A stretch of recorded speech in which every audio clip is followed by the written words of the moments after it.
Hello everyone, welcome back to another forecasting video. We have a lot to go over in this forecasting video, such as this new storm system that's going to impact the United States. Let's not waste any more time, let's get straight into it. Alright, so what we're looking at is the 500 millibar maps, as we always do. Right now we do have a trough moving through the southern portions of Canada. This is going to move eastward. This is not any severe weather. There's no major factors with this storm system in the United States. This low pressure system is actually bringing cooler weather, which is really nice. So over the past 4 to 6 days, we've been experiencing some cooler weather. But as we progress into Thursday, as you can tell, if you'll notice right over here, this is going to be our storm system. And this is going to progressively move eastward. Now, there are still a lot of uncertainties with this storm system. Right now, it shows the low pressure system centered over Colorado. And we don't know if it will actually be centered over Colorado. But this trough, there is still a lot of uncertainties. It ranges a lot from the GFS into the European. Right now, I'm looking at the European. We're going to look at the GFS in a minute to kind of compare. But right now, this trough kind of has a hard time ejecting over the Rockies, and it has a hard time creating significant. It just has a hard time ejecting, and that correlates with it having a harder time creating severe weather. And as we go on to Friday around 12Z, which is in the morning, low pressure system, and there's a enhanced belt of flow. Now, obviously, this belt of high upper level winds obviously is conducive for severe weather. But as we progress into Saturday, look at this low pressure centered over the Great Lakes over in northern Indiana, and this has a very strong embedded jet streak right over the Ohio Valley, the heart of the Ohio Valley. Now we'll have to see if this does create any storms within the Ohio Valley, but right now it looks like the main driver of severe weather is going to be over in the Central Plains, and we'll get to that in just a few minutes if you'll stick with me for that. But yeah, it looks like this potentially, I say this with a massive grain of salt, potentially could be a multi-day severe weather outbreak. It just looks like the further it moves east into the Ohio Valley, it just doesn't look like we're gonna get that much bad weather in the Ohio Valley. But if you live over in the Central Plains, yeah, you could get there's a credible chance for some bad weather over in the Central Plains. But if you live over in the Ohio Valley, I mean, yes, you still obviously could get some weather. Obviously, if you live over in this region, stay weather aware, because obviously this is not something to joke around with. This is the 500 millibars is showing a very potent trough moving into the United States, and we'll have to monitor this. But yeah, and as we progress it, throughout Saturday into Sunday, obviously this trough starts to move out, but then the European just starts to get a little bit haywire and doesn't really know what's going on. But I want to mention, with this pattern that's going on, right now there's going to be ridging over the United States, not over the central United States, but over the western United States. High pressure ridging. That's actually not as big as the ridge will get. High pressure ridge. And this is going to cause storm systems to move in like this. And this is going to be a continuous pattern. And we'll get to that in just a few minutes, and I'll explain it a little bit better visually.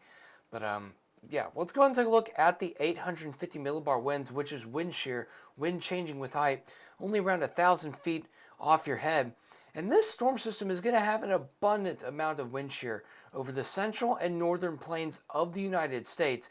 Low pressure system centered over here. Look at this. There's quite a bit of wind shear over the northern portion of the United States.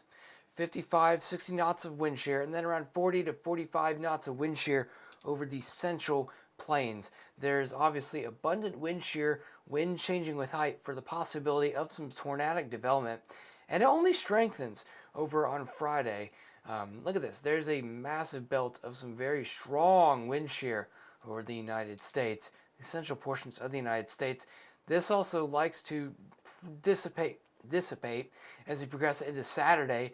There is still a belt of enhanced flow over the central United States and over northern United States, but as it progresses eastward, it really starts to lose its steam, which is not which is not good. So if you want weather over in the Ohio Valley, it doesn't look like this could be the event. But hey, holding on to we're still holding on to hope for some weather in the United States, over in the Ohio Valley. And I'm not just because the 500 millibar flow starts to die out over in the Ohio Valley, this is still adequate for weather. There's just still uncertainty in terms of moisture return from the Gulf of Mexico and potential instability. Let's go ahead and progress it into, let's go and take a look at the dew points, which is the moisture in the air. This is one of the biggest instability, and this is one of the biggest concerns with this storm system. There's not that much moisture return coming in from the United States. There's a lot of moisture return for the Central Plains on Friday, but it likes to die off. And on Saturday, there's abundant moisture moving into the Ohio Valley. This obviously could cause this could be a cause for concern, but we also don't want to overmix our severe weather ingredients. We're around 60 dew points, which is perfect. And if we take a look at the temperature anomalies, you get all this hot, humid air, and then this massive cold front comes through. Let's go and progress it into Friday. Let's go and progress it into Friday. Look at this. You can clearly define the low pressure system on the temperature anomaly maps. Massive, massive cold front moving into the United States. All this warm air. This is the warm front. This is the warm sector. All this red is the warm air, and then the cold is obviously cooler air. Low pressure system, cold front moving into the eastern portions of the United States. Look how it just smashes that hot, warm air as we progress it into Friday, into Saturday. Come on, 500 millibar, not 500 millibar. And look how this just smashes this big warm air. Colder air comes in from Canada, massive cold front. This is obviously going to be our severe weather for the next couple of days. Let's go and take a look at the GFS, and let's go and take a look at the 500 millibar maps. I know we just looked at it. The GFS is a lot slower in terms of initiating the ejection from the Rockies into the United States. Obviously, this is still a cause for concern. There's still an enhanced area of 500 millibar flow. We'll be having to keep an eye on this. And as we progress it, it does not look as concerning as the European, but we'll still have to see. Let's go and take a look at the 850 millibar winds, which is wind shear. Now, I will have to say with the GFS, there's a lot more centralized area of higher wind shear than there is for the European, around 55 to 60 knots of wind shear. And as we progress it into Friday, it does not look that impressive. Let's put it that way. The GFS does not look that impressive. Let's go ahead and take a look at the dew points, the moisture in the air, if you guys are forgetting, and just the moisture poll for the GFS. I mean, it is depressing. You can clearly define the cold front, by the way, but there's just not that much moisture return at all. I mean, it's pitiful. Absolutely pitiful. I mean, there's not that much moisture return at all with this storm system on the GFS. As we go ahead and look at the surface-based CAPE, which is the instability, there is barely any instability with this storm system. I mean, barely any instability. Only 740 joules per kilogram over in the Central Plains. That's sad. That is genuinely sad to look at. And there's not that much instability at all with this storm system, which is one of the biggest causes for concern in terms of the forecast. We're still having a lot of uncertainties with this trough ejection from the Rocky Mountains and the amount of instability in the air, because if we don't have that much instability, then it's going to have a harder time for storms to fire. Not saying that storms aren't going to fire at all, but it's just going to be a harder time for storms to fire. Let's go and take a look at the NAM, which is more of a medium range model, and the NAM is even slower than the European and the GFS in terms of the trough ejection off the Rocky Mountains.